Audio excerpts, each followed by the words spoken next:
Hey guys, welcome back to the channel, and this is how to select paper size in Google Spreadsheet. So first, just simply go ahead and go to a specific spreadsheet, and after that, just simply go ahead and go to the top left corner of the screen and go for the file over here. And now a drop down will show up, and from here, just simply go to the very bottom, guys, and click on print over here. And now, once you are here on the right side, you should be able to see here paper size, and you should be able to select multiple options over here.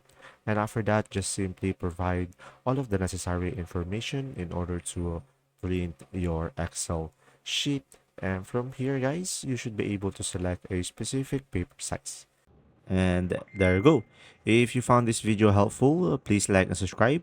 And if you have any question, guys, just simply comment down below and I'll do my best to answer them all. And thanks for watching. See ya!